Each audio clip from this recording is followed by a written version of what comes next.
C'est plus qu'une radio. Et le petit ticket culture, c'est une nouveauté sur Fadjet, c'est présenté aujourd'hui par Sullivan. Salut Sullivan. Salut Damien, salut Alice, salut, on a aussi Alexis dans le studio. Écoute, j'ai un coup de gueule, un sacré coup de gueule, c'est mon petit billet d'humeur, c'est le premier, alors je vais en profiter. En effet, je ne suis pas du tout content, mais bon, ça c'est pas nouveau, ça fait déjà quelques années que ça dure. Bon, je veux pas dire que je suis en colère constamment, bien que beaucoup de choses dans ce bas monde me permettraient de l'être, comme par exemple la baisse des subventions allouées à la culture, ou encore le mélange des genres avec l'histoire Gaillet-Hollande dont nous avons beaucoup entendu parler ces derniers temps, qui selon moi n'a rien à faire ici, c'est d'ailleurs pourquoi j'en parlerai pas plus. Je pourrais tout aussi bien m'indigner contre la censure de Dieudonné, qui est encore en débat, mais je ne veux pas non plus polémiquer là-dessus, chacun son truc. Alors il est vrai que l'on en parle déjà suffisamment, et mon but n'est pas de reparler des histoires pour lesquelles les médias nous assomment tous les jours, heure par heure, pour nous rappeler que oulala, c'est pas bien. Après tout, pourquoi pas, ils en profitent et font leurs audiences avec ces actualités. Non, mon petit billet d'humeur était simplement parce que je souhaiterais soulever un problème intérieur à la culture en France et pour notre part particulièrement en Lorraine.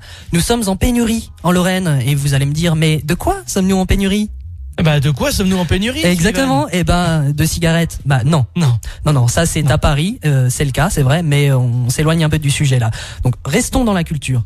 Non, en fait, nous sommes à la dèche, ici en Lorraine, de lieux, et particulièrement de lieux de création. Ces lieux nécessaires à l'élaboration d'un spectacle, qu'il soit de musique, de danse, de théâtre ou de tout autre art vivant. En effet, en Lorraine, rares sont les endroits où des compagnies, associations ou groupes peuvent préparer, travailler, créer dans un espace dédié à cela. Bon, il en existe quelques-uns, évidemment, mais qui pour la plupart sont gérés par de grosses structures comme des centres dramatiques ou des théâtres, mais qui ne sont que rarement disponibles ou bien souvent ne le sont pas à titre gracieux. Il faut payer une location ou payer la journée. Voilà. Donc beaucoup de compagnies, et je me sens particulièrement concerné par ce problème, répètent parfois au sein même de salons d'appartements, de garages, d'endroits mal chauffés ou pas du tout chauffés. Et on peut se poser la question, est-ce là un endroit adéquat de travail pour des compagnies professionnelles ou non du milieu culturel ?